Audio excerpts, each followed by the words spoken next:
HHDG. Peace, HHDG. We are on another episode of HHDG Media, the podcast. And shout out to everyone tuning in right now through our YouTube channel, as well as our Facebook group, HHDG, Hip Hop Discussion Group. Shout out to everyone all over making it possible with our family, HHDG Media Inc., which consists of Rock Vader KD, T. Smith, the Mayor, Skelly Top, and myself, Wiki. You can also check out our website, as you can see on the bottom banner, hhdgmedia.com. Latest music, upcoming events, our own mixtapes done by our very own Rock Vader KB, and our merchandise. For tonight, we have what I feel is a truly organic connection between two talented artists coming from, different areas along the East Coast. We definitely found each other, and their synergy is definitely shown on their latest album, 757 The Red Eye, which dropped last month, April 28th. Before that, I didn't know too much about our upcoming guest, Lord Toozy. I know he reps VA, so we definitely going to talk about that. Other half, J57, Brown Bag All Stars. I know a lot of people are quite familiar with that, and if they were like me, constantly up in Fat Beats when they were open, they definitely recognize him and know about the music that he's been pushing. But I gotta say that the past few years, especially 2022, he's been going off. He got at least 10 beat tapes from last year. Did a dope project with his fellow Audible Doctor Brown Bag member, and got the dope album with Dylan as well from Full Plate. He just keeps pushing. I don't know what he's got in that hard drive, but I'm sure what he already released is just minute compared to probably what else he's got in store for us. We definitely going to talk about the new album, and I want to find out how the two of these met down in Atlanta. So without further ado, I'd like to introduce Lord Toozy. Peace, God. How you feeling? Peace. How you doing? I'm chilling, man. Enjoying the vibes. How you feeling? Good. Definitely. And also, J57. We got 6 albums on this hard drive right here, me and bro. Look at this thing. Yeah. Look at this thing right here. That's Crazy. Mm-hmm. And that's one of the best portable hard drives out on the market to get, man. Facts. If people don't know that. it's adorable. Yep. So yeah, let's start off with how the two of y'all met down in Atlanta. Well, actually, back in 2017, I believe 2018, I had a couple of friends of mine doing a showcase called The Smokeout, and I used to perform up there just to show my friends some love, and also just to see what the underground scene was like in Atlanta. I didn't even know Jay was there. He was there in the cut. I did my set. I finished my set, actually. I was doing a little freestyle session, and he was in the back. He heard me. So when I was finished with my set, he introduced himself, and we just clicked from there. It's true. It's true, man. And first of all, appreciate that intro, by the way, bigging up the work from 2022 like that. I appreciate that, man. And and Toozy, man, let me tell you, this dude is, I hate to repeat myself so much too. But that's a real one right there, man. That's a real good dude. That's a great artist. That's an easy person to work with. If you don't have all three, I can't work with you. I don't care if you're Hove. I don't care if you're Hove. Just kidding. I would still. But anybody else, I wouldn't. And this man it's an honor to work with him. And I have incredible chemistry with so many people. But me and him, you put us in a room. If I bring 10 beats, we're making probably 7, 8 songs that day, and which we did for this project. That was all 7 or 8 of the songs were made October of 2019. Yeah. barely even touched after that. They just didn't need it. You know what I'm saying? Okay. But how did we meet? Yeah, it was at the Smokeout. Shouts to Devin Malik, Uni Soul. You know, he's a talent, man, and we hit it off, and then kept in touch and got in the lab. It's like, yeah, like you said, it was organic. It was very organic. Very organic. I've been waiting go. for an artist like him, man. Been waiting for an artist like him. Yeah. Mm-hmm. I'll tell you that. I'm here, man. I don't know what else to say. You know what it is? All right, so Ian knows this, man. Wiki knows this. Like, I'm a versatile producer. I could do different styles, different subgenres, different genres. Yep. I'm blessed with that gift. I put the work in, first of all. I put the work in. I couldn't say the same thing like 14 years ago.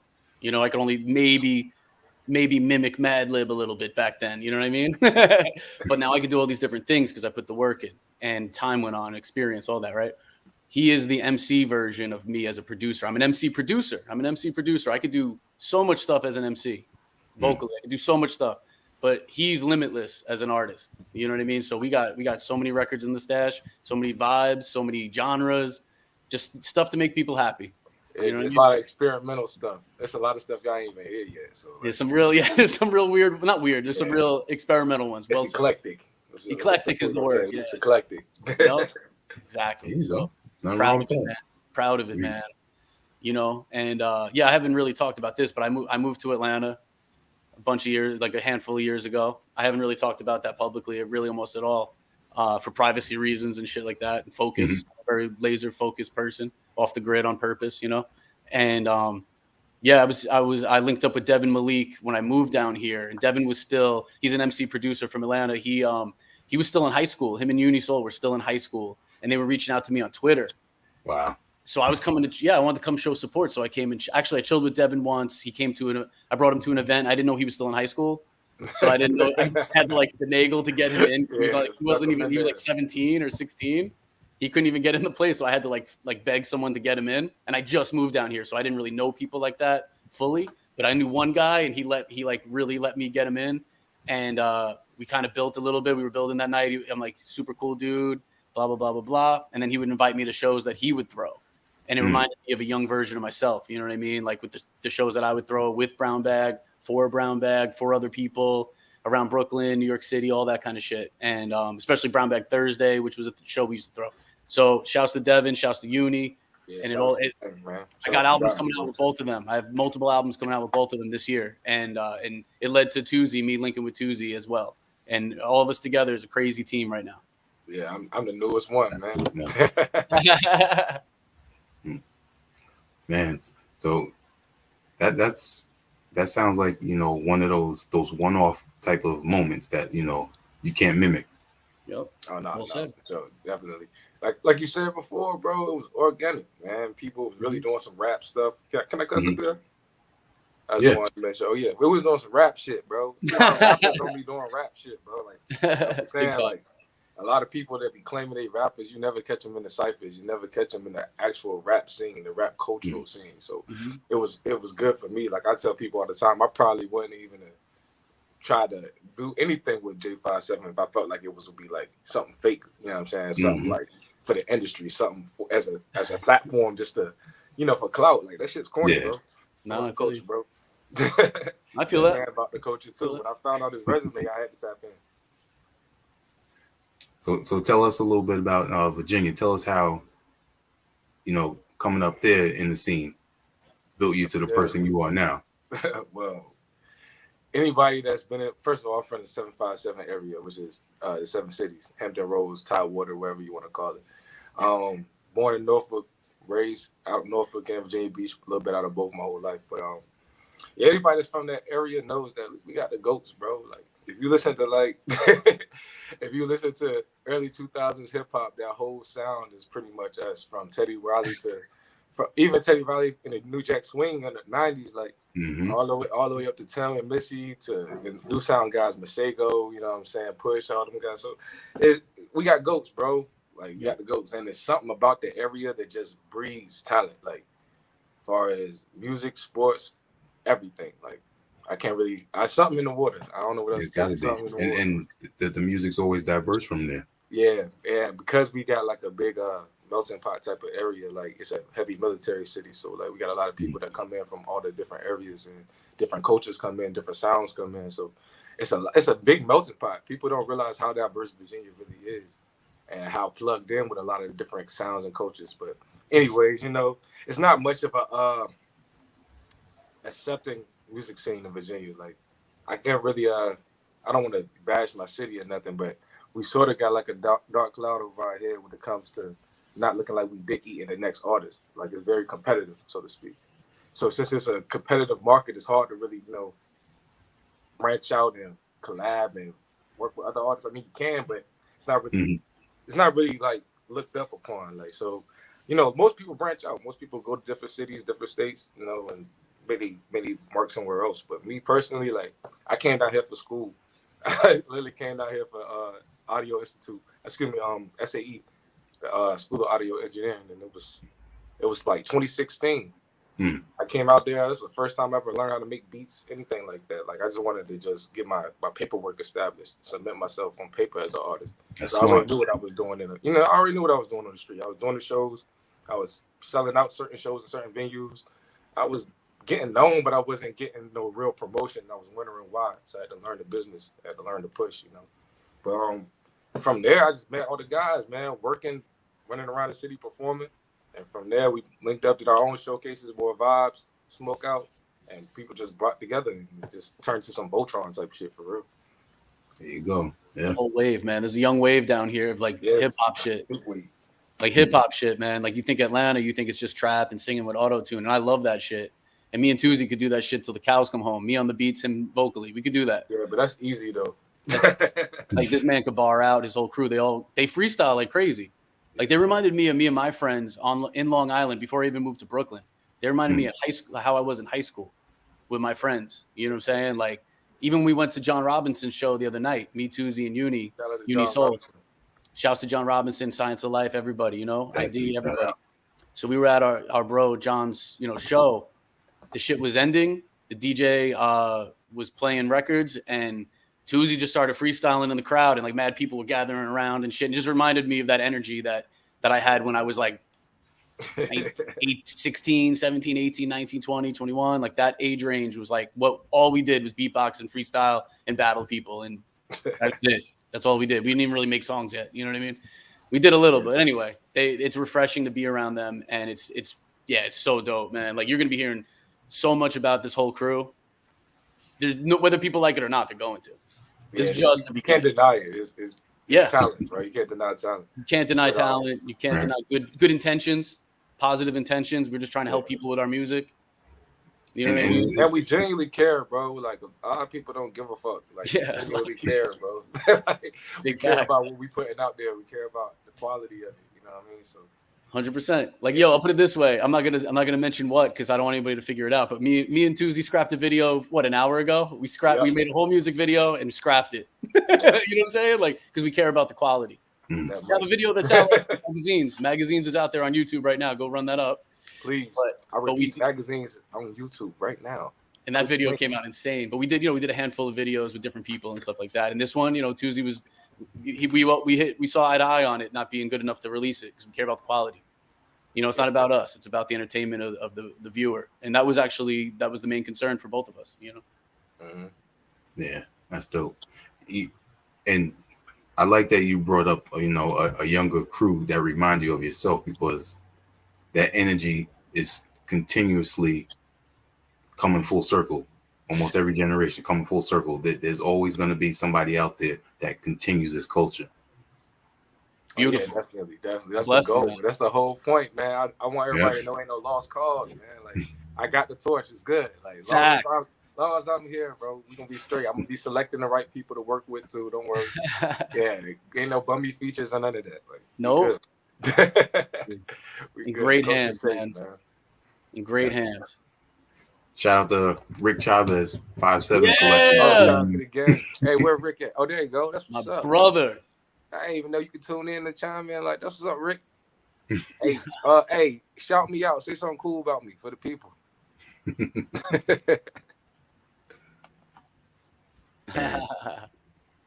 Nah, that's a good dude though. Shout out to Rick Chavez. That's man. my brother, man. I'm flying to Colorado this week to go chill with him. That's my brother right there. You know, that's our boy. He said I'm everywhere.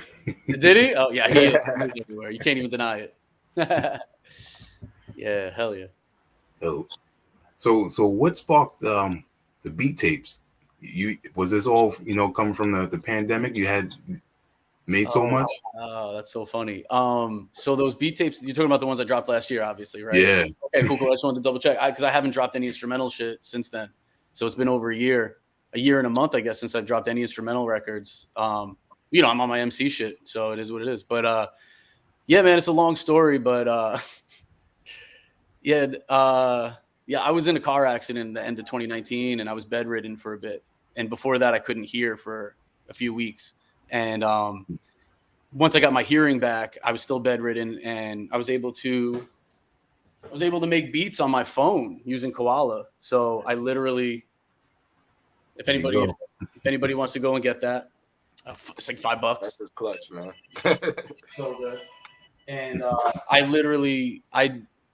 I just sat there. I laid there making beats for, I guess, months straight, and kept my sanity.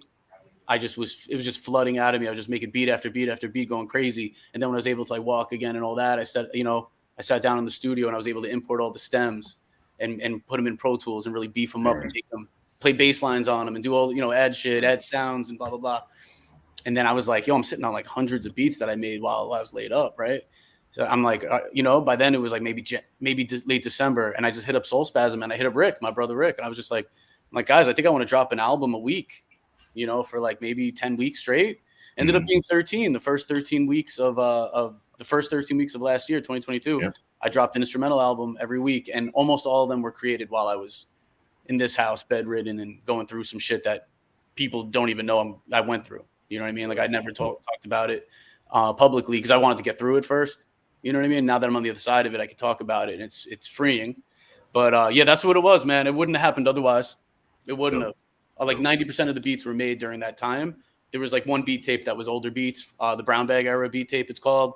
Mm-hmm. That one, those were all beats from the Brown Bag days that they just didn't use. It wasn't that they didn't like them, but you know how it is. We're working on Soulcon's album. He'll take like 10 beats from me and end up using 8 of them, and then whoever, like, you're working on all these different. Build up what's left over, yeah. Exactly. Like there was Homeboy Sandman beats, Scene, like all the affiliated Brown Bag crew, as well, that were like holding on to beats, and then we just never used them. They used other beats, and I just I just was like, yo, what happened to that beat? What happened to that beat? And I went through my old email, and I found them all dating back to like 2008, shit like that. And I was just like, yeah, but it's all good. So I put it all together, and I put out that beat tape. But I mean, yeah, I put out 13 beat tapes and went crazy with it. And since then, I guess I dropped like 4 rapping, like, EPs where I rap and shit like that. I think 4 or 5, something like that since then. Yes. What was it? San Gennaro, Anti-Social Media. Yup. What was it more? Death by Astral Projection. Yep. Chromesthesia, right. Chromesthesia. Am I forgetting one? Probably. I don't know. No, I think that was it. I think it was like 4 or something like that. I drop another one in June. I'm dropping another one in June. It's me on the mic and on the beats, and it's like 9 joints, no features, shit like that. But I mean, this is what we do, man. I got the album out with Toozy. Yeah. You know what I mean? I got my shit. Toozy got his shit, dude. He's a dope producer too, by the way. Yeah, you just mentioned what he went to school for, so I'm waiting to hear.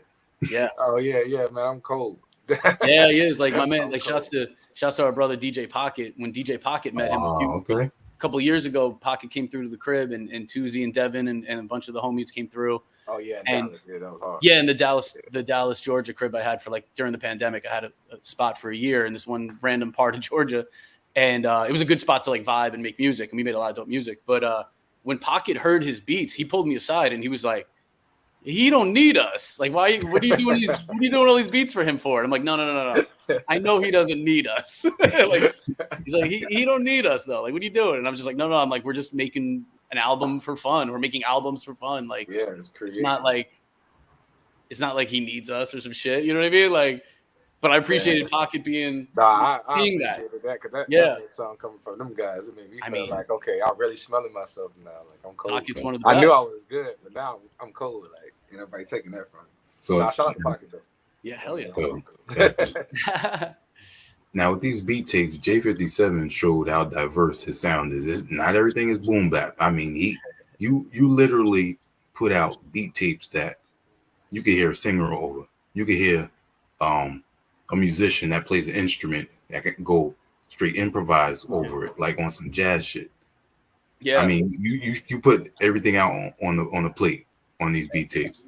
No, I appreciate that, man. I have 2 jazz albums coming out probably like next year or whatever. But like that's what it was. Like one of them's with my boy Jay Jennings from he also goes by Ye Jennings from Snarky Puppy, and he plays trumpet. So we have an album coming out where I'm on the beats and he's playing trumpet over the beats, and then I brought in, maybe some other instrumentalists and stuff like strings and whatever. But it's to your point where it's like, dude, it just depends on my mood. It just depends on my mood that day. I can make anything anytime I want to. I can. Do I want to? A lot of the time, no. Like if I wake up and I'm in the mood for, you know what I'm saying? Like if I'm in the mood, let's say I wake up and I'm like, I don't know, I'm into like Radiohead that day. I'm going to make some trippy shit. I'm in the mood. And then one day I'm in the mood for like some like real drill shit. I'm going to make some drill shit. I'm in the mood for some straight, no drums, no adding drums, boom bap loop shit with drums in it. Some Mad Lib shit, you know what I mean? Some real Muggs, Mad Lib, RZA shit. And that's what I do. It depends on what the universe is telling me that day. I'm just grateful to be here. There you go. Yeah, and if I could add to that, I just wanted to say, like, I feel like personally that was my goal with this album me and him had together. Because I noticed how diverse he was. Like a lot of people like to compartmentalize and put him in a certain box of artistry because of what he's done in the past. Appreciate it. But a lot of people don't know that Jay got a big sound. He has a very big sound. Right. Like stadium type sound, and a lot of people don't understand the gravity of that. So like what I wanted to do with our project together was also pick some of the most randomest beats from different eras so people could understand his development as growth through time, but also to hear how different his ear is. Like dude cold, and I wanted to showcase that. So yeah, shout out to you, Jay. I appreciate you. Dude, I remember like there was a session we had at the Dallas, Texas house that Dallas, Georgia house that we were talking about. And I played him a bunch of beats. I thought he was just going to be like, yeah, load that up. Let's go. Like, and he was just like, no, those are too easy. What else you got? And I had a playlist of how many beats was it? Like a couple hundred or some shit? There's a bunch up there. I don't know. We was filtering through them though. We was taking our time. Yeah. But no, I appreciate that. And I'm just into what I'm into. And I've been doing this a long time. Like a few months ago, made 20 years of me making beats. And this November will be fucking 26 years of rapping. Rhyming. I don't really say rapping like that. I've been rhyming 26 years. So it's like, yeah, man, I love this shit. I wouldn't want to do anything else. I still, when I think of the analog tape, it doesn't even feel like it's been that long.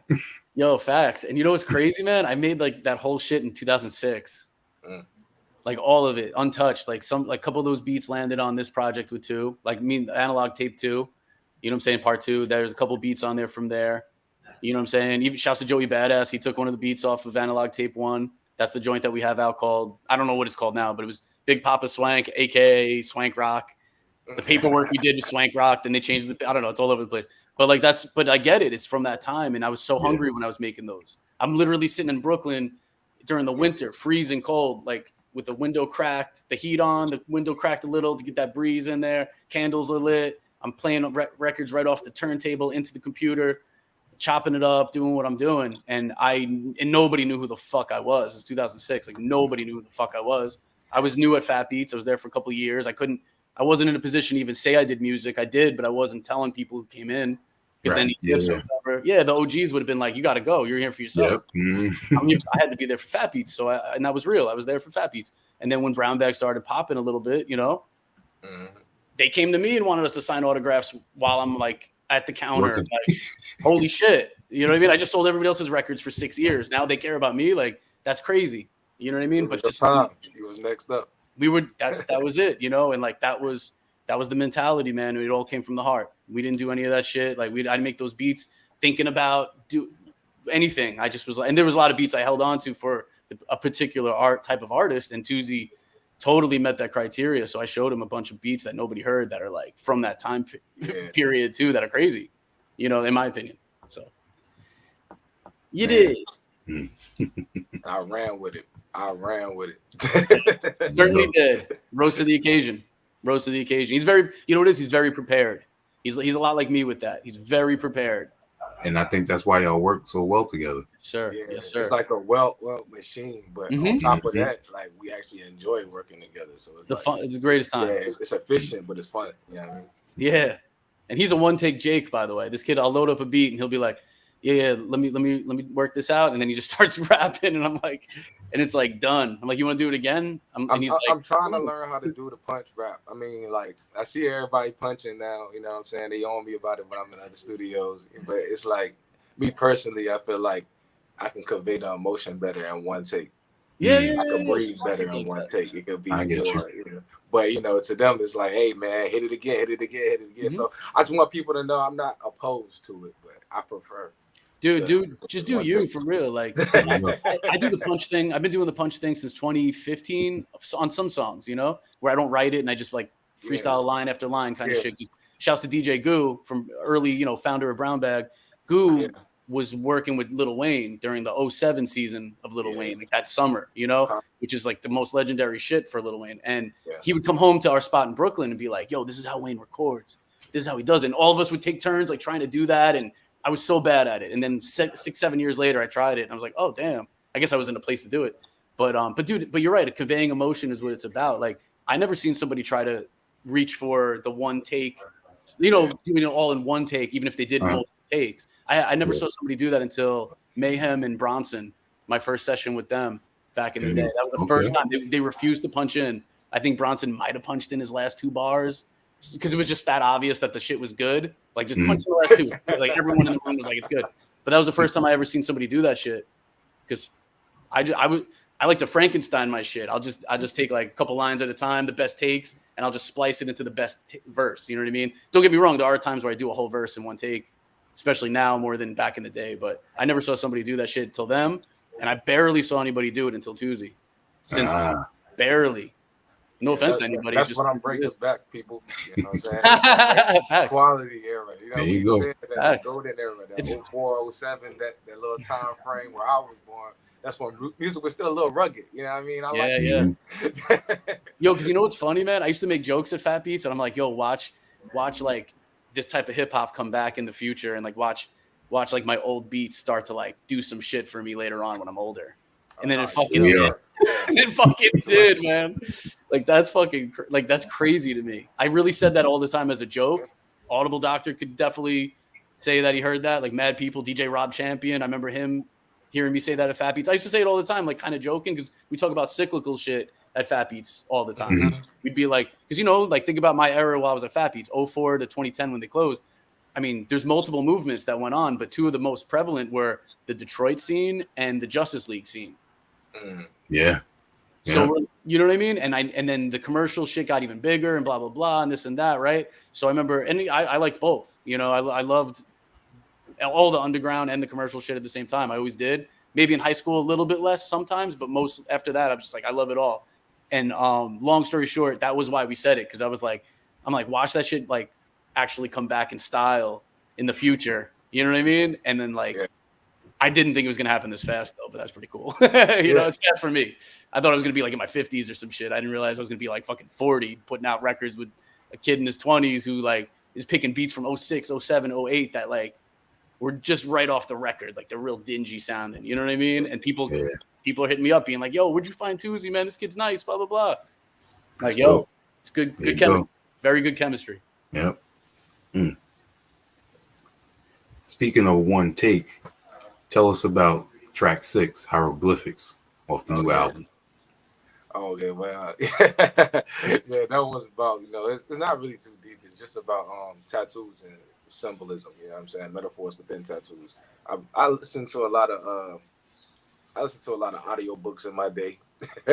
I read a lot of text, Egyptology, stuff like that. So, you know, I'm big on hieroglyphics. I'm big on symbolism. I'm big on metaphors. I'm big on, you know, just doing a little digging to find the real answer. So I felt like that song was just, you know, a good way to describe, you know, my history, my life, through my artwork. And like I said before, I don't know if y'all tuned into the other showcase that we did our interview on, but yeah, I told people before, like, it's a disclaimer. Like, I get to wear it on my chest. You know what I'm saying? That speaks for me, so I ain't gotta do too much. So Hell I yeah. don't like doing a lot of extra talking, so that works too. And shouts to DJ Bless One, who blessed us with the cuts. Yeah, absolutely. Yeah, that's one, man. Dope cuts. That's a real dude, man. Mm-hmm. That's my bro. He Always understood in immediately. touch. Always in tune, bro, and he's down for whatever, like, long as it's creative, like, and I like that because that's what it's about, man. Yes, sir. Creating. Yeah, he also killed on the track before that, First Slice of Bread. Oh yeah, man. You know, just trying to put a little bit in there, you know, a little bit of storytelling, trying to show, you know, the diversity. I can do a little bit of everything. You know what I mean? Yes, sir. First Slice of Bread, yeah, and that was a crazy story. Like, because everything I rap about is elements of my life, so a lot of this stuff is actually exactly how it happened. Okay. But yeah, like First Slice of Bread is one of those songs where everything in that song is exactly how it written is, exactly how it happened. So it's crazy to hear that back from my own point of view, to myself. You know what I'm saying? Like, it's trippy, but you know, I'm proud of that in that aspect. Killed it. But yeah, thanks, bro. But yeah, I just wanted to showcase my slick Rick. You know what I mean? I got a little bit. There you go. Yes. Yo, and that was from our session where we did 7 joints for the album in one day. Maybe 8. It was 7 or 8. That was like one of the first sessions we had. One of the first lockdown. That was. Sessions. Yeah. Because you recorded it and then you broke down what it meant after you were still standing up, like doing the verse and shit, and then you like turned to me and you're like, it means this, it means that, and I was like, holy shit, that's actually pretty deep. You know, I mean, I got that from the lyrics, but I was also recording you, so I was making sure the take was good more than the lyrics. You know what I mean? As a producer on that end of, or even as an engineer at that end of the whatever, that part of the brain. But then when you broke down what it was, I was like, damn, this is now one of my favorite songs, because that's like a topic I've never even heard somebody say that phrase. Yeah, a lot of people don't realize, like, I guess it's a generational thing, but like in my era, in my area growing up, like, shoes was another lick. Like, the way people look at drugs, you know, just large influxes of cash, like, shoes was looked at with equity in the street. Like, people was taking lives for shoes, bro. Yeah. And it was getting real, like, bad at one point. Like, I don't know if people remember it. It's kind of like old to today's generation, where like 2009, 10, 11, 12, it was crazy years to just walk down the street with shoes on your feet. So it was crazy to walk out the store after buying the shoes. For a second. Yeah. Yo, I said, on the Brown Bag song we have called Rhett Committed Murder, produced by DJ Rhetmatic, shouts to him. I say that was one of the first punch-in verses I did, where I didn't write anything. I just punched in line for line and freestyled it, blah, blah, blah. And I said, what I said, because that was so popular. It was 2011 when I made the song with Brown Bag. I don't know when it came out, 2012 maybe. But I said, me and Element will run you for your phone posits. That's how I ended the verse on me and Rhetmatic, because I meant that shit. I was broke as fuck at the time. Me and Element were ready to fucking juke somebody for some dough. We were dining and dashing. We're doing all that. Yeah, we're running out on the taxi. We're jumping the turnstile. Like, we were broke as shit. People knew who we were, but we were broke. Shoe credit. So, you know, man. A lot of things. You can take.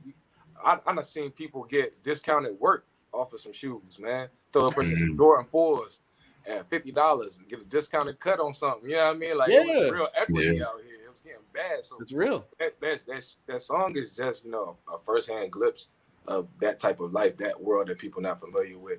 And, you know, I like to talk about authentic experiences, but also experiences everybody else ain't talking about. So I realize this is a whole era that people, you know, we all experience that, but nobody rapping about it. So let me throw one out there. Yeah, I love that, man. I love that. One out there. That's the way it is. When you're a true lyricist, storytelling is one of, you know, for me personally, is one of the things that I love to hear. Appreciate it, man. You know, it puts you in those scenes.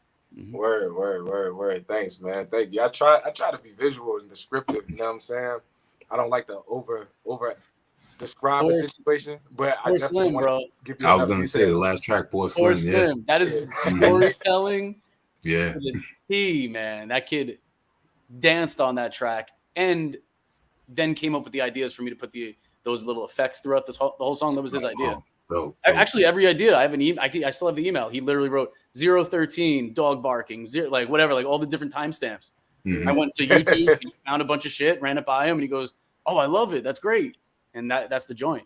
So that was his vision. You know what I mean? Yeah, once again, just staying true to my era, my time. Like, I came up on Meek Mills and them. He had Tony stories, and I listened to Lil Snoop, God rest his soul. You know what I mean? Like a lot of good storytellers from my era, my time. So I tried to pay a little homage with them with Forrest Slim. You know what I mean? Because a lot of people don't know that's a series. It's going to be a part 2 and a part 3 and a part 4. It's I like the sound of that. I'm at 6 mentally. I'm trying to get it to 7 though. I want to get it to 7 parts. Numerology reasons. But other than that, hell yeah. Other than that, though, I just want people to just tap in, enjoy it. Enjoy the ride. It's definitely a hectic story. It's gonna be more added to it. A lot of characters being brought into that, and I'm just trying to make sure I got the production good for all of those. Cause I want to keep symbolism from the first ones into the next one. So I want you to hear the last one within the next one. It's kind of hard to explain. I just got to do it. But when I do it, y'all gonna like it. Man. I guarantee it. Hell yeah. They're gonna rock with it. That's dope. Hell yeah, man. And another part of that makes the 757 Red Eye album cohesive is the flight attendant. Now, am I pronouncing it right? Is it Hoxie? Hoxie. Hoxie. Okay. Hoxie. She dope singer from New York. She's in the crew now. You know what I mean? Like, actually, Toozy was like, yo, I think it would be really cool to have skits with a flight attendant, this and that. And right, that was your idea, right? Too, I think it was you, right? Yeah. Yeah, I just wanted to make it, cohesive. Mm-hmm. Which made the album cohesive. You know what I'm saying? That's just literally the area I'm from. Like we're from De La, man. We're from literally. Mm-hmm. So it's like we love skits, and like it just makes it an album. And when he came to me with that idea, I was like, dude, you don't have to sell me on that. Like I'm a little old school. I'm all into that. Like let's go. Yeah. And then I called Hoxie, and she was like, write me the scripts. I'll fucking read everything you want. I'll do it in English. She did British voices. She did all different shit. And I'm like, yo, like different accents. She did all different accents. And I threw it through a filter, like a effect thing. I sent it to Toozy, and he was like, these sound great. Let's do it. Blah, blah, blah. Yeah. And that's how that all shout out to her for doing it, man. Just being part of it, because she helped really pull this together. Like I wanted it to have I feel like I put a lot of pressure on the image of this album. Like I wanted it to feel like a 90s tape. So I wanted it to have authentic cuts, but I wanted it to feel like it was coming off a tape deck. But I also wanted it to have enough skits in it. You know what I'm saying? I wanted to do a whole lot with that. So I felt like I was being low-key demanding. No, it was perfect, bro. It was perfect. But, shout out to her for not, not getting fed up with me, man, and liking that. It was cool. So good. And we got DJ John Doe on the cuts on there too to make it authentic. We had radio fan. Yeah. SVR, baby. Shouts to Murder Meeks as well. And also you know what's crazy, man? We had an opera singer sing on the song The Approach. Mm-hmm. It's an opera singer from Italy. And she blessed us. She really killed it. Shouts to Rob Victim, who co-produced that song. I used one of his samples. Shouts to him. His samples are, any producers listening, please go check out his sample packs. They're phenomenal. That's my brother right there. Shouts to Rob Victim. So I used one of his samples, and then we made a crazy song. And then I'm like, yo, Toozy, I got an idea. And he goes, just do it and let me see. And I went and got this opera singer. She fucking killed it. I sampled her and sprinkled it throughout the whole song, put in some sound effects, whatever. Ran it by Toozy. He signed off on it. And then actually one of the most fun facts that I always forget to talk about, is on the last song on Poor Slim, at the end of the song, right before Hoxie's outro skit, right before, we went and got a real newscaster, a real guy. And I wrote the script, and he said it. That's why he says something about Atlanta man was in a firefight for 57 minutes, blah, blah, blah. Like, who else would say 57? You know what I mean? Yeah. We wrote that shit and gave it to him. The guy bodied it. And he goes, is this good? You want me to do it again? I was like, nah, this is great. Like, this is great. So I actually thought you found that clip and put it in there. That's crazy. We wanted. That's dope. Yeah, we wanted people to be like, yo, they must have been so lucky to find something with 57 in it, and that goes perfect. But now we wrote that shit. We literally wrote every word. But like, it was just that was me and Toozy putting our heads together, being like, yo, let's do some out of the box thinking. Let's do some shit other people don't really do. They're not really doing that right now. A lot of people aren't really doing it right now. It's very, very fast foody, even in some of the underground. You know what I mean? Some of it's amazing. Some of it's very, very, very fucking easy. I don't like easy. I like a challenge. Yeah. There you go. You dig? Atlanta being the hub where the two of you met is also a hub, for most airlines. So, tell us how that whole 757 Red Eye album title came together. That's Toozy. All right. Well, basically, a lot of people don't know that Virginia and New York are very connected through time. You know, a lot of street dealings and things like that. So, you know, with Jay having his roots in New York and mine in Virginia, I felt like we both was tapping into our roots with this tape, with the beat selection, with the way I was approaching the songs, the way we was trying to get them organized as far as arranging the cuts and stuff like that. I felt like we both was getting in tune with our roots. So I felt like it was a metaphorical trip to the past, so to speak. You guys are just on a journey with us. Y'all on the buddy pass. We on our way to the past. We showing y'all what made us, what bred us, what showed us. We showing y'all what showed us the love of this. You know what I mean? And then, honestly, a lot of people don't know that the flight has a destination, and that destination is our next project. So, you know, you'll see it's all cohesive, man. I'm big on I'm big on the art, bro. I want to make sure it's a cohesive story. So, just stay along for the ride. You gonna like it. And that, with that being said. I forgot about this one part. The last skit on the album, when Hoxie does that, you know, the cold front and all that shit at the end, the shit was done. The whole project was done. That was the last thing that we did because Toozy was like, he's like, yo, I know, and we're not gonna spoil what the title is and what, you know, the second project's about, but like, it has to do with all that shit. It's gonna make so much sense later in retrospect. It's like a real like Easter egg. And he was like, let's give him an Easter egg kind of thing. Let's give him something at the end. And he kind of wrote it, and I sent it to Hoxie, or maybe she did that with me in Puerto Rico. I think when we were in Puerto Rico, before I got out there, y'all it was before you were in Puerto Rico, right? So it was me and Hoxie. We're working with Boss G in Puerto Rico. Shouts to Boss G. We were working out there on shit, and she did that skit in Puerto Rico while the whole album was getting mixed by DJ Rome's. He was literally mixing and mastering the whole shit. And so we were at Manny Dreads' studio, and I was like, yo, do you think we could just have her record something really fast? And like Toozy wrote it. I gave it to her. She held my phone and read it. I have a video of it. So it's like that was the last little touch. You know what I mean? Mm-hmm. Yeah, man. So that's basically what it's about. Just a metaphorical trip to the past, going back to both our roots. 757 being my area code back home, 57 being his name, obviously. Yep. It's cohesive. You know what I mean? Like I said, just making it all make sense. That's all. Exactly. That's dope. It's a blessing, man. It's an honor. You know what I mean? Where did the photo for the album cover come from? Oh, that's shouts to Fulani. That's our boy Fulani. Fulani's also a dope producer. His producer name is So-and-so, S-O-N-S-O. Check him out. He's a 5'7" Chavez sound artist. He's got a lot of records out with us. Phenomenal video guy, you know, as far as that, and also photos and shit like that. So we went, us three, we kind of like ran up in Hartsfield, Jackson. You know, that's the airport in Atlanta. Anyway, brother style. We broke into the airport, man. we all right. We kind of broke in and snagged as many photos as we could before we get fucking taken out.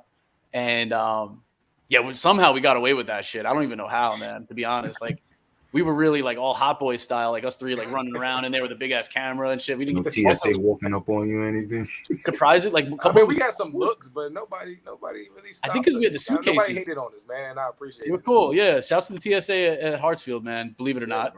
Yeah. Believe it or not, they usually give me, as my people say, agita. They usually give me a little agita, you know.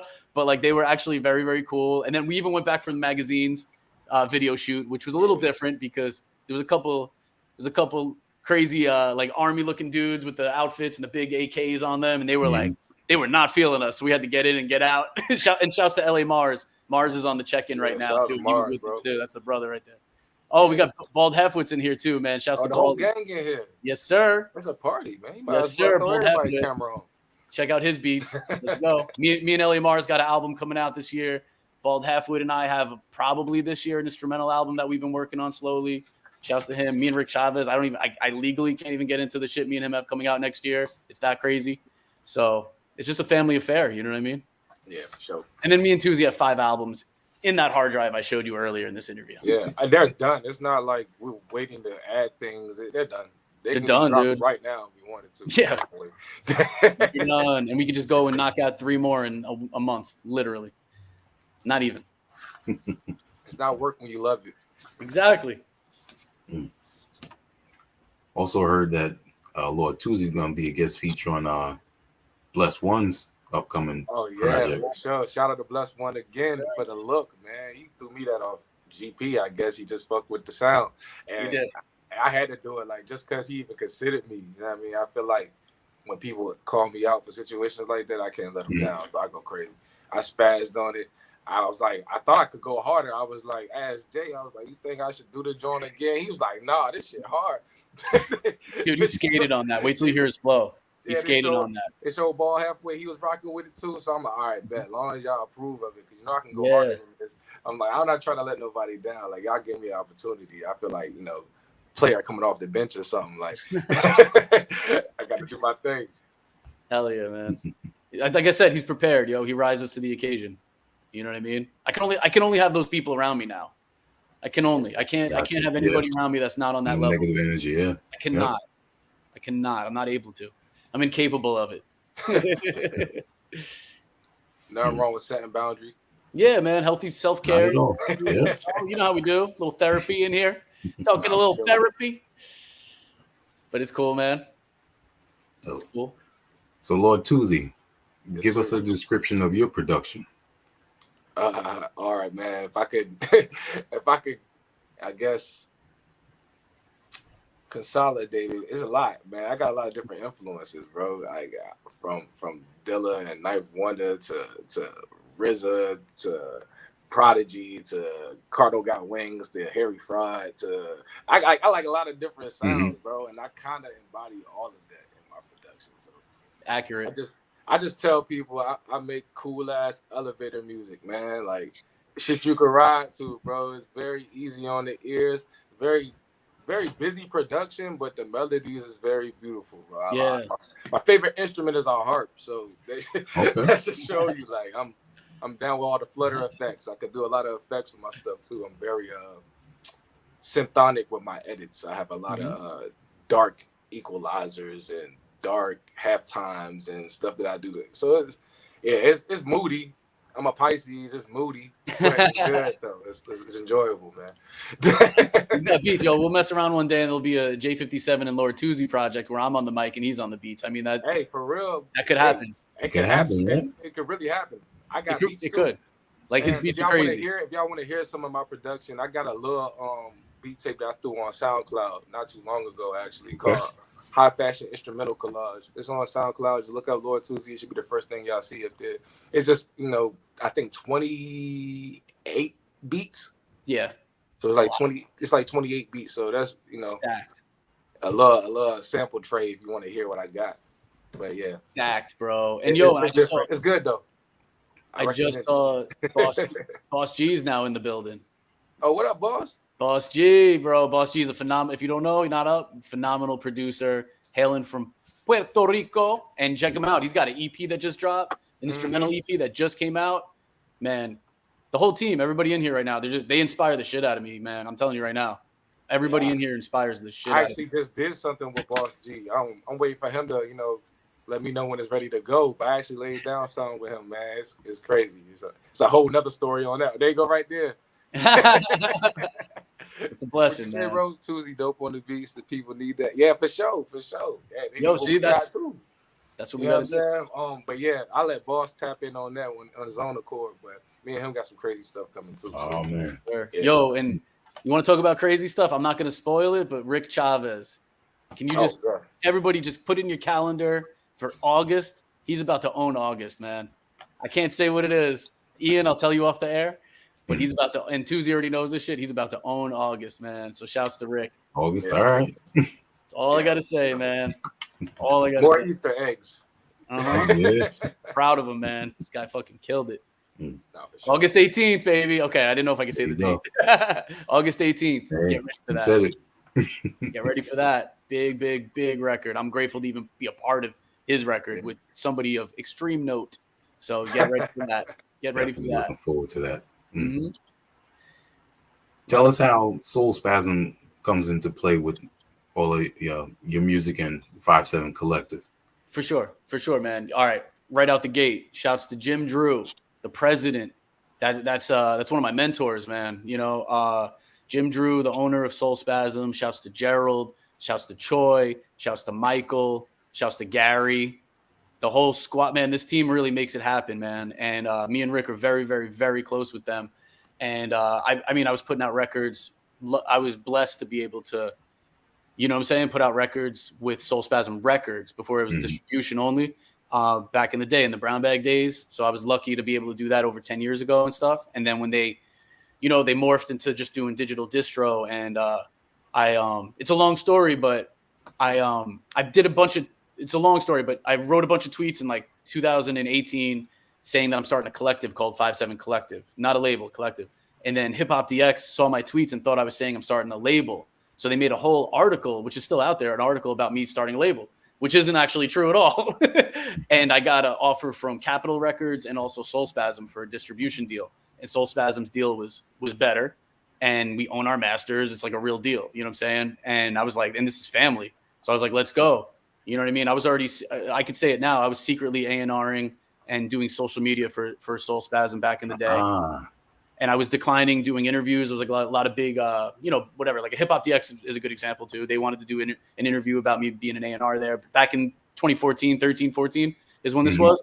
So I was in the office with Jim once a week from 2013 till late 2013 till I moved down here in 2016.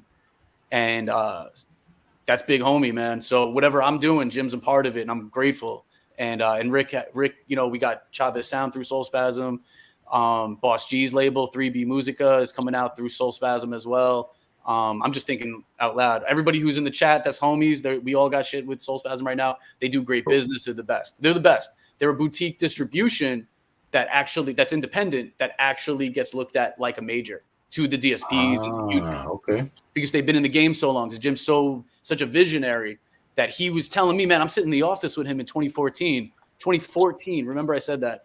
He's sitting there. I'm on on my laptop doing the social media, doing the A&R. Like, yo, let's sign this guy. Let's do this. And he's over there wheeling and dealing big deals, But he's turning to me going, yo, man, let me tell you, streaming's the future. Yeah. What you want to do. This is what he told me in 2014. Go back and look at my shit on Apple Music, Spotify, all that. There's so many instrumental albums and just songs, whatever, that say 2014 that were really, they came out before that on my Bandcamp, on SoundCloud as a free download, because that was the time back in 2009, 10, 11, 12, 13. That was prior to streaming. So we did different shit, right? Jim was like, put all your shit off the bank, do the Bandcamp thing as well, but like put it all on the street, put it all on this fucking, on iTunes. Because when the streaming thing, when Apple Music happens and Spotify really takes off, like this shit is going to be big, dude. They can binge listen to your shit since you have so much music. And goddamn, was he right? It changed my life. Yeah. It changed my life. So shouts to him. Shouts to Jim. You know what I mean? The best ever. Not all heroes wear capes. Big facts. Big facts. Shouts to Rick Chavez, man. I wouldn't be, this June 1st will be 5 years of 57 Collective. I wouldn't be able to do any of this shit without Rick, man. Rick, shouts to my dad who helps on the managerial standpoint. My own pops helps us with administrative shit. You know what I mean? So it's like we got it's a whole team, and we're all in email chains together. It's such a blessing. Like I never stress about this shit, about doing all that work, because I'd rather do that than the shit I don't want to do. You know what I mean? So that's how Soul Spasm got into play, man. It's just family. Yeah. Meant to be though. Meant to be. All this was meant to be. Everybody involved. Toozy, everybody in the chat. We're all meant to be doing this shit. It's amazing. It's a very beautiful thing, man. It's just here to help people, man. We're here to pick you up if you're down and whatever. That's what the music's here for. So that's it. And with that type of connection with all of y'all like that, that's what creates longevity, not just family, but also in the music. You're right. That's dope, man. For sure. Because it's all real. We're one umbrella, so everybody is just doing what we could to help each other out. And we just helping the algorithm at the same time. So, yeah, for sure. Hey, why not? Yeah. No, it's real. The music's real, man. Like if me and Bald Halfwit lock in and make a beat, I'm giving it my all. If me and Rick are working on something, I give it my all. Boss, everybody who's in it, I'm just saying, everybody we're working with, the synergy, the team, you know what I'm saying? This is a real movement. I don't think a lot of people realize what's about to happen. I don't think they do. And I love that because I get to see who's being real. It's too late. It is too late. There's so much shit I can't say on here. So much legal shit I can't say that's about to be life-changing for everybody involved next year. But and everybody in the chat knows it. And Ian, I'm definitely telling you because you're my boy. But we see who's real. We see who's really down right now. I see who's emailing me back about the Toozy shit, being like, this shit is crazy. And then I see the ones who are kind of too cool right now, who are going to be on his dick this time next year. Because I've seen it happen. Pause, but I've seen that shit. I've seen that shit so many times. I've been in the game a long time. I've seen it's happened to me a million times. Yeah. And I'm not fucking begging anybody. I'm not desperate. You know what I'm saying? I never, even when I was broke as shit, I still wasn't desperate. But like, there were people I would send my shit to or brown bag to, whatever, and then people would sometimes be like, "Yo, you guys are dope." People in higher places would be like, "You guys are dope," and they would help us out. And then there'd be other people who just weren't feeling it, and that's cool. And then when we started popping, now they're my best friend, and I get it. I get the game. I don't play those games, but I get the game. Yeah. You know what I mean? So, yeah. So we appreciate guys like you. You know what I'm saying, Ian? We appreciate guys like you, man, for real, from the bottom of our hearts. 100. This is the other aspect of hip hop, that I wouldn't expect to be interviewing Lord Toozy and J57 right now. I expect to just be that fan that continues to share the music and go and support physicals, go see you at shows and stuff like that. So it's amazing how things come to be. For man. Sure. I mean, for sure. Yeah, like I never knew I was gonna be in Atlanta. So like, just to add to what you're saying, like, it's a testament to just meeting the right people and what that can do for you. Like, yeah, for sure. Oh yeah, and Toozy, it's crazy how me and Ian met. By the way, did I tell you this shit or no? Nah, you never told me. Was it Halloween? I think it was Halloween, right? Yeah, it was Halloween. Yeah, Halloween 2015. I'm on the right. It was on the subway. It wasn't on the LIRR. Yeah, I was downtown Brooklyn. I was getting out of work. Right. So me and my ex were on the train, and Ian and I think we recognized each other or some shit like that, and we're like, "Yo, what up?" And like that's how we met, yo. Like we met on the subway in New York City. You know what I'm saying? Like that's crazy. Like as humble as it could be. We just took the train together, and it was just awesome, man. It was awesome. I believe your son was with you, I think, right? Or am I making that up? Yeah. Okay, cool. Yeah. I'm just positive. Yeah, okay, cool. So it was just really, really cool, man. We just kept in touch. You know what I'm saying? And this dude, I mean, he supports higher than most people, dude. Like he's out here supporting, not even just stuff that I'm involved in. I just go everything I do. He's so supportive, and it's amazing. And I just maybe I log on to some social media shit, and because of the algorithm, I'll see his stuff probably first a lot, and he's just supporting. And sometimes I learn about artists because of him. Sometimes I learn about them. So we appreciate you, man. For real. Thank you, man.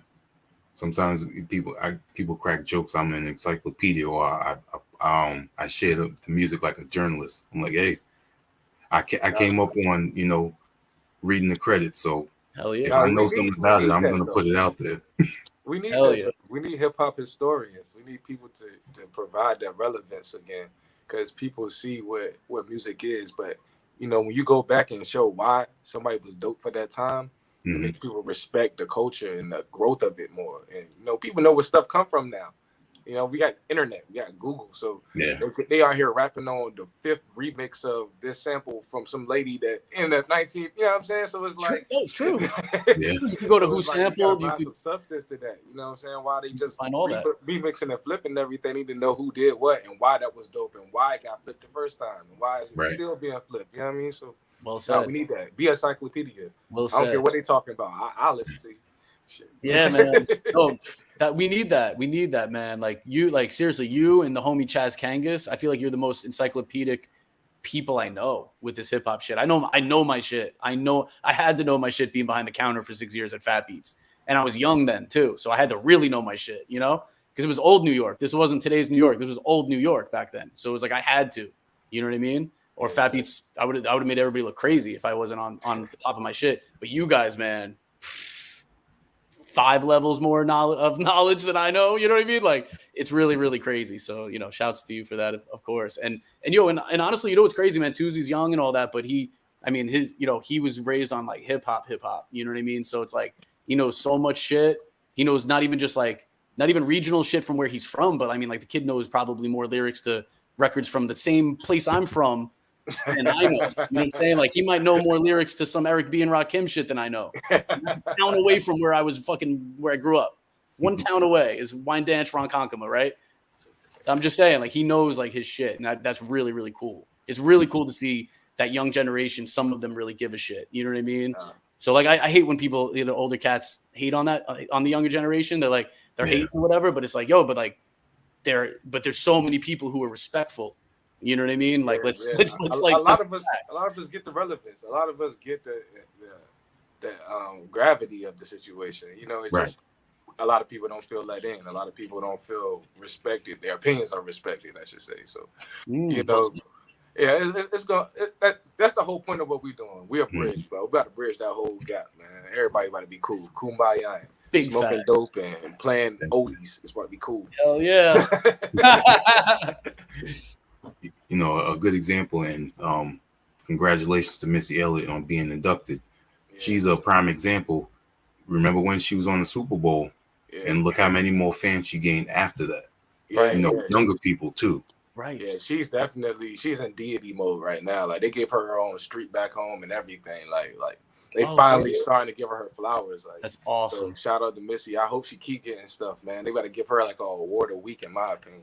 Me too, man. And then I don't know if y'all seen it. It was just a Lil Wayne interview. He was talking about how much she inspired him. Yes, she was one of the biggest artists of her generation. So I hope she keep getting her clout, man. Shout out to Missy Elliott, man. I agree, man. That's like top 20 artists, living artists that I want to work. I've been wanting to work with. Like that is just so. Yeah, she's just so fucking. She's a superhero. Like Redman, Busta, like these are superhero artists. You know what I mean? She's a superhero right there. Exactly. And she did it shaking the status quo in every way. Like right.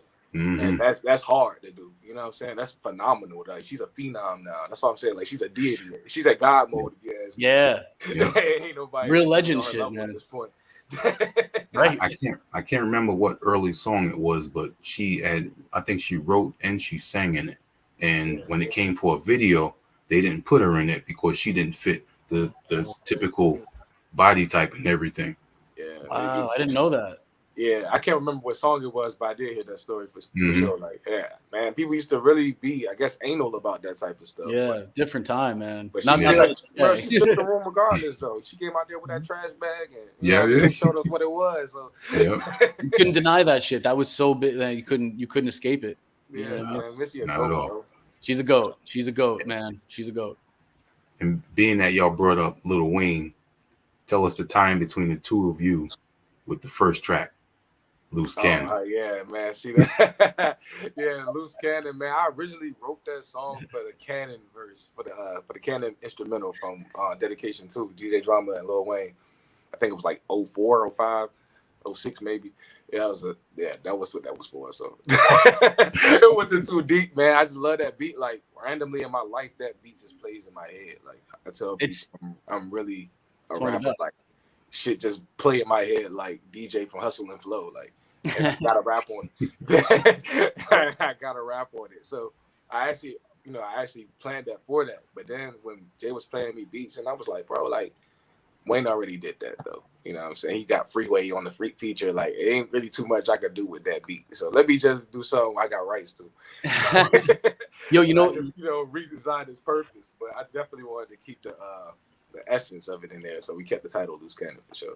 And we both love Lil Wayne, man. So it's like it just makes sense. And like, like what's crazy is on the first Brown Bag All Stars project, we never really actually released a proper album. Brown Bag All Stars, it's always been compilations of singles or mixtapes. And the first tape that we did was called the Brown Tape. That we did that in 07, came out in late 07, 08, came out September 15th, 2008. And then it hit the digital streaming, the digital platform, iTunes only. What was that? Fucking April something 2009. And let me tell you, when we were working on that first tape, and again, we call it a tape, even though it's all original beats, but we did call, it is what it is. While we were doing that, I was working a side job. I was obviously working at Fat Beats, but I was working very briefly a side job as a doorman. Like you hold the door for somebody, not like a bouncer, but like you hold the door. I was on the Upper West Side, 890 West End Avenue. That was the place. You want to call them and prank them, you can. They were super cool though. And one of the tenants in there was rest in peace, Greg Giraldo, the legendary comedian. I was actually cool with him. That was it was one of my guys at the buildings. Like I used to see him at 1 a.m. He'd come back from a gig. Like anyway, and like Dane Cook picked him up once, and like Dane Cook was the biggest comedian at that time. Dane Cook in like 07. Wow. So summer 07. So here's what I did. Here's what my dumbass did. I would prop the door open, like wide open. You know what I'm saying? I would leave the door wide open so people could let themselves in, and I would sit behind the desk. I put my little iPod music, the little headphones in, and I would play beats and write my verses for the Brown Tape, right? So one of the verses I wrote was to the fucking beat, the Lil Wayne, the Cannon, that to that beat because I loved it so much too.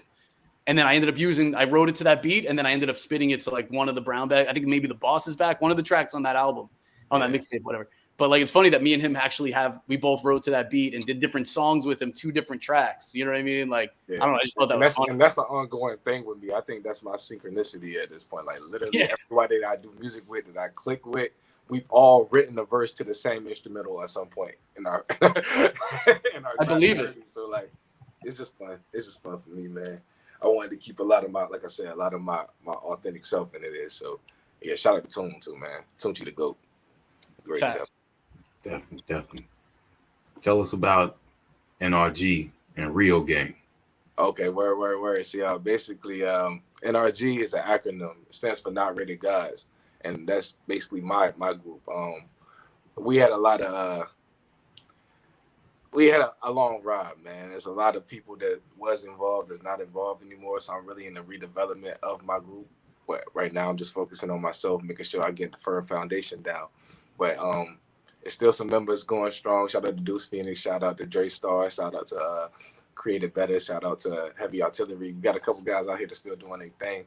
But I'm make sure NRG makes its stamp. But that's where we get the guys from. Every time you see guys, there's guys on my neck, there's guys in the merch, there's guys everywhere. That's where it comes from, Not Rated Guys. And NRG is energy. And as far as Real Gang, that's just paying homage to my boy, man. I lost my friend Mario. Excuse me. Got a little choked up for a second, my bad.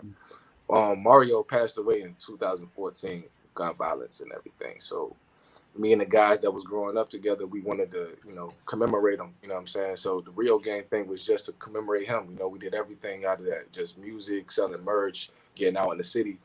Unfortunately, the community took the title the wrong way, so it has like a lot of street connotation. It got a lot of street issues came out of that. So a lot of the guys that were involved in there, serving time or just taking a break away from the attention of it because it got the wrong type of attention. But that's just the streets. That's how it goes. People had issues and people felt like we was making a different type of statement. But I'm always gonna claim Real Gang. The guys that were in the original members, we all gonna claim Real Gang. We all gonna rep it. We all gonna wear it. We always gonna praise it because that's my man. You know what I mean? So shout out to Mario. Shout out to Real Gang. We still here. We still love them. I'm gonna do something with them pretty soon too. We got music out. Some of that is floating around, possibly on SoundCloud still, Spotify. Shout out to Real Gang Johnny B, aka Big FTO. That's my brother. I did a lot of songs for him. I produced a lot of songs for him as well. So listening to his catalog, you're gonna hear a lot of me. And check that out. Yeah, man. It's just family. That's all it is, bro. It's family. Hey, if you guys need beats, I got you. Facts. You know it. Oh, you know it. You already know, man. You already know. It's too easy. Yeah. And so with using the Koala app and you having that illustrious Golden Grail hard drive over there, how do you just go about it? You got an idea in your mind and you just get to it? No, it has to be something I hear. So like Koala is like strictly sample driven for me. Mm-hmm. You know what I mean? So I don't do any of the sample free shit in there. I do it in Pro Tools, and before that Reason, when I was just using Reason. But that's it. Like if I hear something, like I can't even tell you how often it happens, man. It's like all the time. Like the other day I was driving and I heard some crazy shit and I had to pull over and I Shazammed it. And then I clicked on the open in Spotify thing and I went to Spotify and then I screen recorded literally on the side of the road driving home from the gym. I'm like sweaty and gross and shit. And I'm like, I don't care. I got to shower, but I got to wait a minute. I found the sample and I just screen recorded it. I plopped that little thing into Koala. And then I was like, all right, I'm going to make a quick little beat out of it. And I like just threw like a kick and a snare and a hi-hat in there. And I just made like a little skeleton. And then I emailed myself the stems.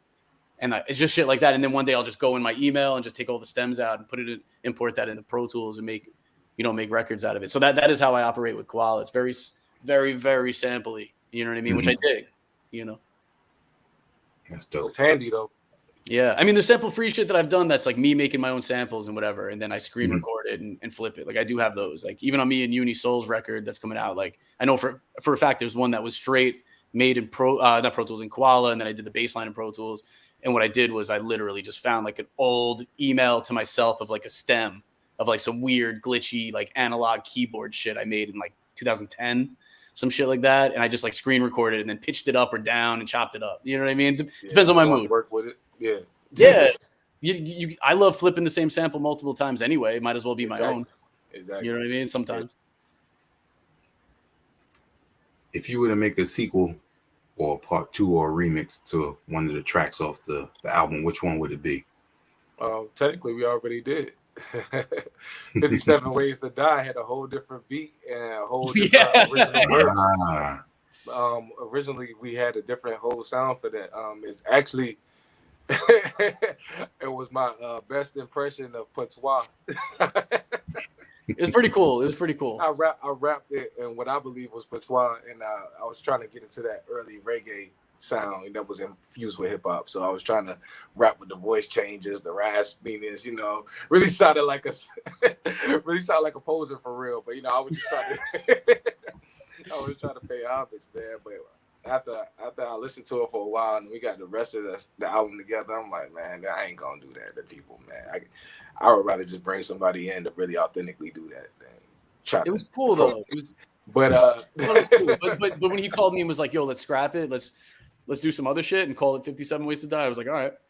Yeah. And I was sitting on that beat anyway, so that beat to me is one of my best. So I was like, all right, let's go.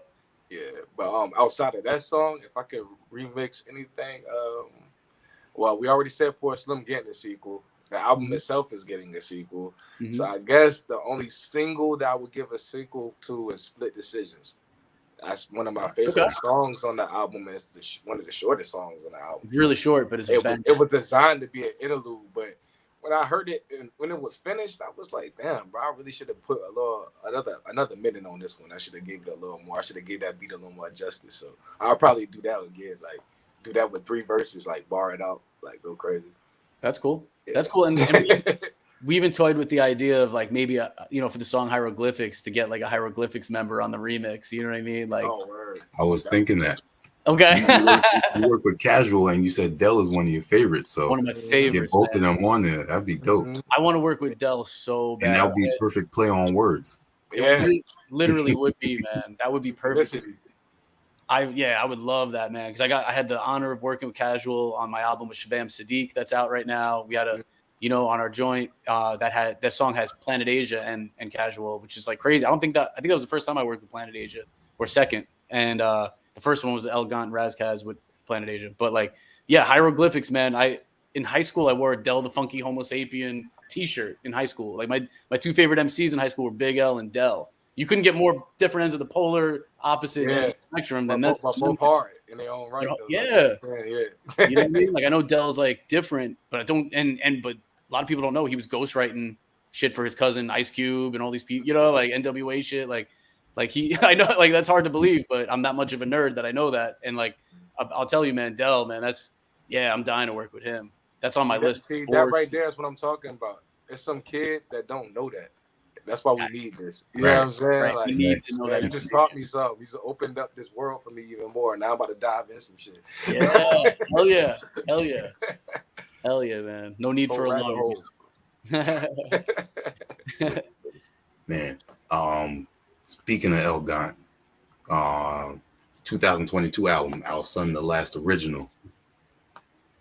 That track Chromed Out that you did with Rob Victim. Yes, sir. Yo. Man. Appreciate it, yo. I appreciate that so much. Shout out to Rob. You had your fellow JMO gang on there, Razkaz, too. Yup. And I think John Doe on the cuts. Yep. I believe, right? Yeah. And man, let me tell you right now, that was one of the first beats I ever made, like on my laptop, like just on my laptop in Pro Tools. That was one of the first ones I just made, like with samples, because it was a Rob Victim sample. I made that laying in bed after a Controllerize in 2019. We went to Controllerize. Shouts to the Stolen Drums and Cubes and everybody. We were at the Controllerize, beat. It's like it's like, I wouldn't say lo-fi, but like, it's like a beat thing that they do where people play beats and all that kind of shit. It's like it's just a spot where people go on and have beat battles. It's very dope. They put video games in there. So fun. Drink organic draft beer. It's dope, man. Yeah, it's really come dope. to Controllerize if you're in Atlanta, bro. It's dope. Yeah, you should. It's very nostalgic. It's so fire. Like it comes back May 22nd. It's been, because of the pandemic, they put it on hiatus for a couple of years. It comes back May 22nd. So definitely check it out. Okay. So yeah, it's every Monday. So we'd go there on Mondays and chill and all that. And I'd be so inspired, man. I would go home and make beats. And then one night I laid in bed and I had my laptop like on my chest as I'm watching like The Office or some shit. I don't know what the fuck I was watching. And I made that beat laying in bed because Rob just sent me his samples. So I took that drum break that I used on there, was one of my drum breaks from one of my drum breaks that I sell, like the sound pack shit. And all I did was like do my drum break, threw in the tempo, and then chopped up that shit. And I added an 808. I literally made that entire beat laying in bed. And it's a hard ass beat. I don't know how it happened. It was supposed to happen. It was supposed to happen. I guess I make some pretty decent beats laying down now that I think about it. Yeah, that's something that this interview really just taught me. Man. All comfortable and shit. I gotta ask, since I got it over here. 2020. That Walking with the Lions. 3 years today. Give us one of the memories when you made this album. I mean, I got to go premiere on the fucking memory for that album, bro. So it was April 2017, and we did our first JMO Gang show in New York City. The first show we ever did, period, as a group. And it was in New York City, and it was sold out. It was fire. We killed it. It was packed. There were legends there. It was great. Premier couldn't come through because he had a session with Griselda that night. They were doing headlines. You know the song Headlines that they put out? They made the song Headlines that night. So he called us last minute. He called maybe Gaunt or me or somebody. We were backstage. He's like, yo, I don't think I could come through in time, blah, blah, blah. And like, because they all got there late or some shit. Like Griselda got there late, something like that. They stayed later, I should say. They didn't get there late. They stayed later than planned. That's what it was. So Preem was like, yo, come through to the studio after, And we're like, say less, goat. So we all hopped in a cab or Uber or whatever, all of us. And we mobbed over, just JMO Gang. We mobbed over to Preem's studio after the show. We're all on this big high. Our first show together as a group. It sold out. We fucking killed it. We had a live band play with us, dude. It was great. We get there and Premier's like, he played us the beat for Headlines. He didn't play us the shit because they just laid down the vocals. But he played us the beat. I saw the record that he sampled on his turntable still. It's pretty cool. Pretty cool. You know what I mean? I was like hitting up Wes being like, yo, we're in here now. We heard you just cut a record with the GOAT. And he's like, yes, sir. So like it was a good ass moment. We didn't know what was about to happen though. He goes, we're all sitting on the couch behind him. He's on the control, like say I'm him. We're all on like the couches. He has mad leather couches behind him. And he's got the big control board in front of him, the big, huge monitors. We're in the fucking legendary ass studio, right? And he's just playing us this cool ass beat. We're like, yo, this is cool. What the fuck? And he plays us another joint. And we're like, what's going on right now? We're like me, Raz, and Gon are all looking at each other like, what? And then he goes, there was one of them that we just loved. And El Gant walks over and he goes, what are you doing with that beat? And he goes, I don't know. It's just out there, I don't know. And then Gaunt was like, I remember Gaunt said, he goes, oh, is it like garbage? Like it's trash? You're trashing it? And Preem was like, I don't know. I don't know what I should do. It even had the first time cuts on it, by the way. The cuts were already done. And Gaunt was like, let me be the raccoon that climbs in your garbage and takes it out of the trash. Like, making a joke or whatever. And Preem goes, nobody's using it. And like smiling while he's saying it. And we're like, no way. No, I couldn't even see straight, man. Because I've been friends with Preem for, fucking maybe 6 years by then. And I was a fan since I was 16.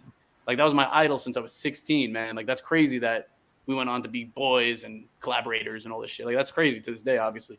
But like, yeah, man, he sent over the beat. A couple months later, we like sat down to like really flesh out the album or really work on the album. And then we were like, what do we do? Who should we? I think I might've been the one that was like, yo, let's get somebody on here. Cause we have a Preem beat. Like we could get whoever the fuck we want on this. Like within reason, we could get anybody we want on this shit. And we were kicking around a few different ideas. And then I said, the next day I called everybody. I did another conference call and I was like, yo, to, Raz and Gaunt. And I was like, what about Slug? They never worked together. And he would sound great on this beat. And he's already friends with us. And that's like another one of my idols personally. Wow. As an MC, that's my idol. And then, and then Preem as a producer, those are my idols. So I'm like, yo, please say yes. And all two of them were like, yes, yeah, this sounds great. Oh my God. So I called Slug and he was like, me? You want me on this shit? I'm like, yeah, what are you crazy? And he's like, oh my God, send it over. And he fucking bodied it. So yeah, that's our memory, man. That's our memory. It's like, I gotta go. Yeah. Like the whole thing has so many memories. Everybody involved is just as important, but it's a little different when it's Premier, when you're like 16 years old being like, that's my idol. I wasn't even making beats yet when I was 16. That was my idol as a producer. You know what I mean? Like, so shouts to Premier, man. That's a great guy right there. Great gent. I'm just so grateful I could even tell that story. You know what I'm saying? Like, I'm so grateful I could even say those words. Full circle moment. Yup. Yeah. Yeah. That's amazing. Very blessed, man.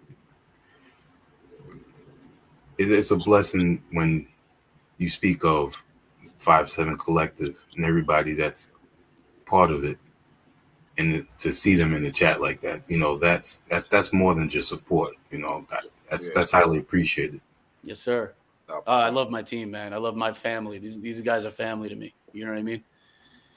These guys and gals. This is I'd kill for these motherfuckers, man. Take that off the record. In case I ever have to. Take that off the record. Don't take mine off. I said it. He goes, don't take mine off. Like, yo, take mine off, just in case I have to. Oh wait, we're gonna pay people to do it for us. I'm just kidding. Airtight alibi. I was on an interview with Ian. Just say allegedly. Yeah, allegedly. Allegedly. Yo, look at Rick. Rick goes, we the Utes. 2 Utes. Man. Any physicals going to be coming out for the new album? Yeah, actually, I was going to talk to two about it once I had more info on the situation, but there might be a deal that me and Rick are working out with the company for vinyl and shit, for things in general. So if that works out, then one of the first acts of business I think would be this record. I really do. So yeah, and that'd be good for me and my artist ego. So yeah.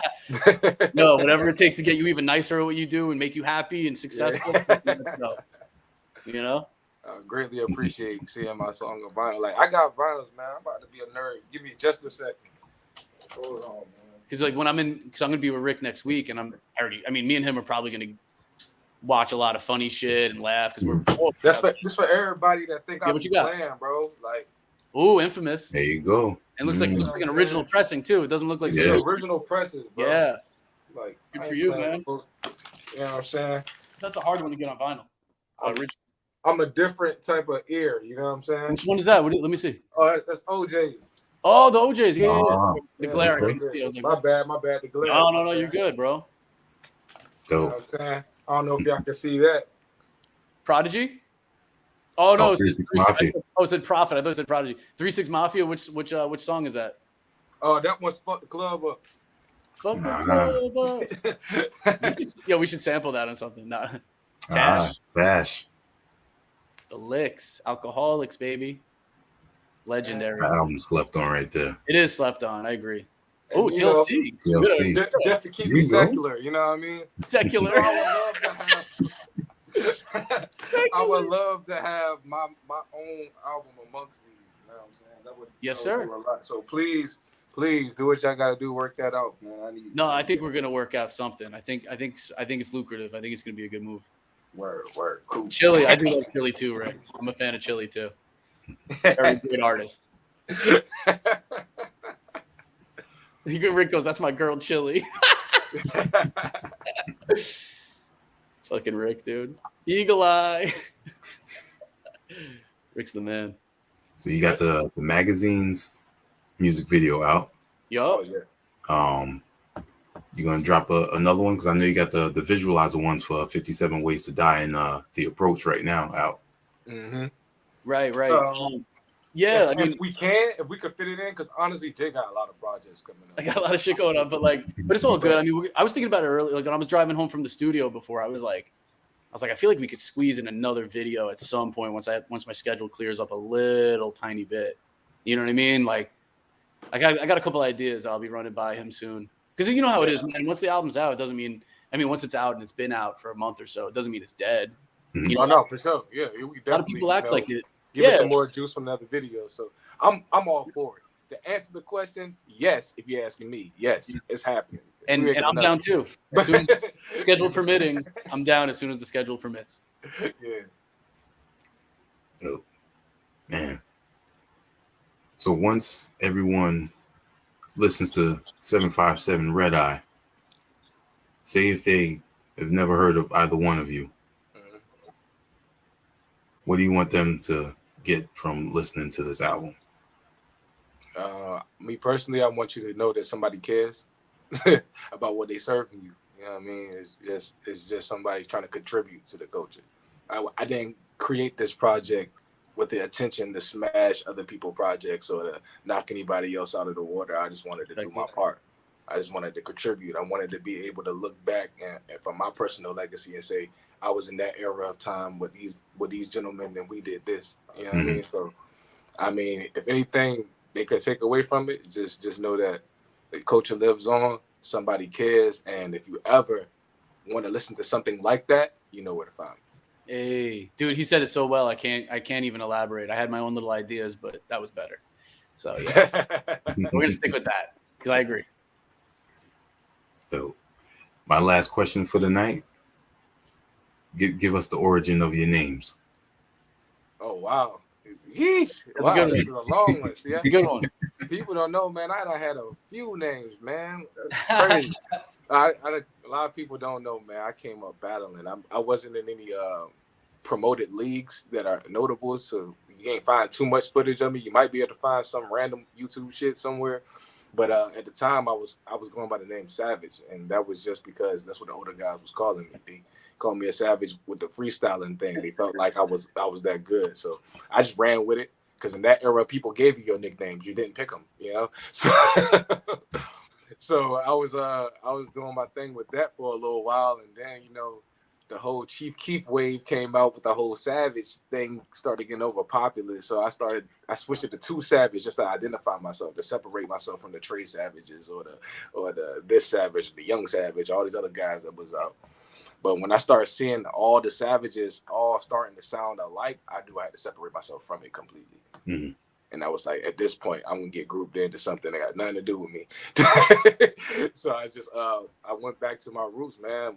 My nickname is Toozy. So I just, being a god, Lord Toozy, just made sense, And that's how my name is developed. Jay, you can tell them yours.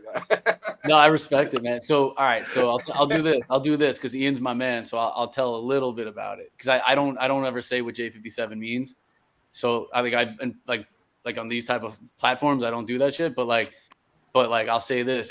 I went by first I was MC Logic, EMCEE, MC Logic. Funny, right? From 1998 to I don't know, 2001. Maybe I was like a senior in high school in 01 or some shit, or 2000 or something in 11th grade. I changed it to J Logic, J-Logic. And then I remember that. Yeah. And then when Brown Bag came around in 07, because 07, I mean, I was rhyming for almost 10 years by then. And when you're young, like I was really young in 07. So what was I, 23 or 4 or whatever the fuck? I was like bored by my name.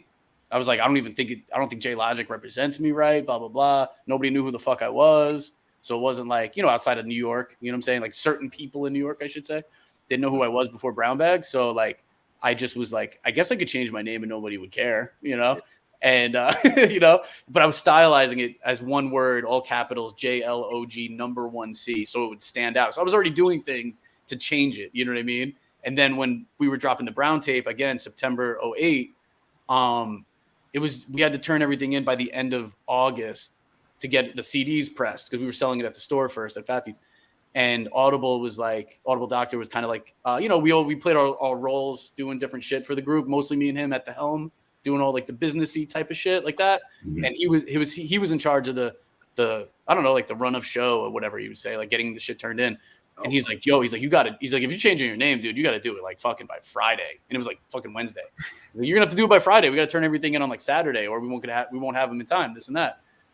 And I stayed up for a whole day. Like I stayed up an entire night, and I was racking my brain. I'm writing all these different fucking words that were cool. I remember the word Kevlar was in there. I remember all these different words, and I was like, nah, this shit don't sound like me, And I'm like, I don't know what to do. And then Audible was like, yo, go by J57.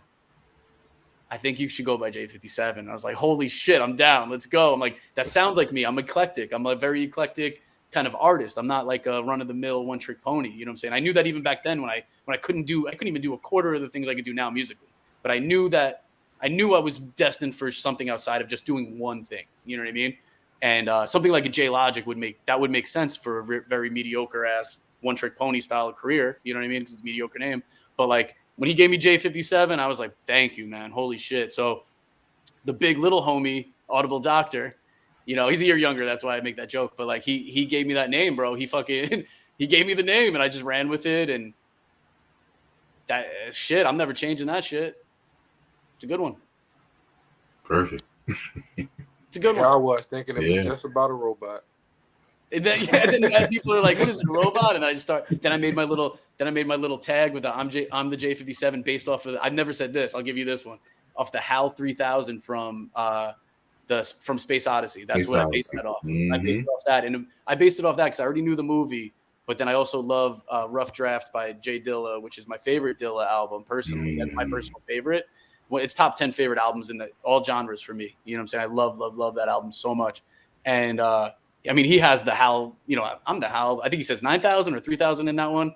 And like, so it was like a homage to the GOAT Dilla, and also off of one of my favorite, but really trippy, and I'd really have to be in the mood to even watch it, Kubrick movies, which is Space Odyssey, you know, like, so yeah, that's where it came from. But then at the end of the day, I'm a fucking robot. I don't sleep. I just fucking work. You know what I mean? That's dope. Being that you brought up Stanley Kubrick, did you ever see the documentary for the Shining? No. About the room? It says a documentary for it? That sounds cool. Yeah. Look it up. Yeah, I gotta check that out. Pretty good. Okay, I appreciate that, yo. I'm gonna add that to my list. I have so much shit I gotta watch. Nah, that's a legendary director right there. Hell yeah. Oh, let me get you showing vinyl? Let me show you this. Uh-oh. Ready for this? Final time. Oh, that's one of my favorite movies right there. Same. Clockwork Orange. On wax, yo. Like original pressing and everything. Got that a few years ago, man. That's like prized possession. I mean, just look at the art. The art alone. Yeah. So clean, so dope. Classic. There's so much going on in that film that's relevant to a lot for decades, man. It's amazing. Crazy. That's a tortured soul type of movie, right? Yeah. You know, I remember we were in high school watching that shit, me and my friends, because we liked Cage, still like Cage, but we liked the artist Cage. And Cage, Necro made the beat and sampled Clockwork Orange theme for his song Agent Orange. And I mean, we loved Cage. He was one of the artists we loved. We loved everybody. We loved the beat, the beat nuts. We loved all these people, right? But I remember we watched the movie because we were so into Cage, and he was saying that a lot of his shit came from this movie. We went and watched it. Like, we cut school and watched it, I think 11th grade or some shit. And it was so fucking bugged out, dude. It was like, I can't believe we were like 16, 17 or whatever, 16 years old watching such a disturbing movie, but goddamn was it good. And also shouts to Rick Chavez, he's chiming in going, "Don't underestimate MacGruber." That's pretty funny, man. That's pretty funny. MacGruber's the GOAT. That's our idol. Me and Rick, all we want to do is be like him. Man. 757, The Red Eye is out now for everyone to go check that out. Thank you, Please. Lord Toozy J57. I didn't mean to interrupt you. I also That's want all right. to just reiterate Magazine's official video out now on YouTube. Look it up. It's lit. Yes, indeed. Yes, sir. If y'all don't mind, we could give it everyone watching a little teaser of the visuals. I don't mind at all. Mind at all. Yes, sir. And shouts to Coop Art in the building, Southern Vanguard. Gang. Yes, indeed. Let's see. I'm still laughing at Rick going, "That's my girl, Chili." So Yeah, stick your claim in this universe. That's so funny. So good.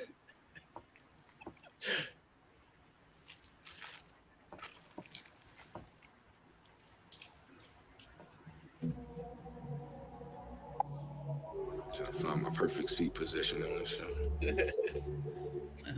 Go. I'm the J57. Mind your business, what I told you about getting involved. Nigga try to lend his hand and end up missing his arm. And these rappers in the box, they in the clinch with these palms. Recovering alcoholics, how they missing the bar. Pay attention, everything in this dimension's facade. They give you candy when you leave the dentist, isn't that odd? I paid attention to that shit because my witness is God. Don't need no telescopic lenses, just a glimpse of the star. They still tell me sky's the limit because my limit is farther. I got a limitless father with legitimate offers. Offer you fall in the pit with me, claw and spar. are the epitome, dog. You see the pit in me, pause, stopping you instantly drawn. The lens drawn, just illustrating your injuries. Notice flower bombs, napalm, slapping the witness knee. Forced to submission, a comical demolition, a premonition. Put the F in definition. What I throw around is coming back this way, full circle. Just another issue, but the page still turning at the bodega, folded paper, bold language on it. Magazines and magazines can get the one you wanted. What I throw around is coming back this way, full circle. Just another issue, but the page still turning at the bodega, folded paper, bold language on it. Magazines on magazines. Get the one you wanted. Man, y'all tap in, girl. Yes, sir. If y'all want to go watch the rest of that, it's on YouTube. Go run up that. It's easily accessible. You have a computer in your pocket. Why are you making it complicated? It's easy.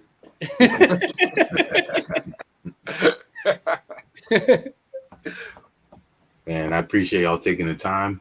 Shout out to Rick Chavez Sound, 5-7 Collective, Boss G. Yes, sir. Who am I forgetting that was on here tonight? Halfway. Millie Mars. Yo, LA Mall. Yeah, we got, dude, so many people on the check-in. Coop. Yeah, yo, shouts to everybody. Hell yeah, dude. Ian, thank you, man. Wiki, appreciate you, brother, for real. Like, absolutely. On some real shit. Wiki is so the name for you. So the name for you with the knowledge. It's funny. You know, I came up on hip hop like y'all do, so acronyms is my thing. So I only mentioned what the acronym meant to D Styles when he was on there before. Oh shit. So it's worldly intellect kept. I'm sorry, now I'm messing it up. No doubt. Worldly intellect kept intact. Intact. That's fire, dude. That's fire. Okay, yeah, I like that. I love that. Yeah. That's fire. Man. That's a good ass acronym right there. Give you shout outs where they can go support you. Oh, well, you know me, I keep it simple, man. I'm consolidated. Everything you need from me is on Instagram. Follow me at Lord Toozy NRG on Instagram. I got a link tree in my bio. If you try to see my catalog, anything like that, just go to the link, click that, and you there. Yes, sir. Yeah, I mean, I fucking hate social media, man. I really do. Don't we all?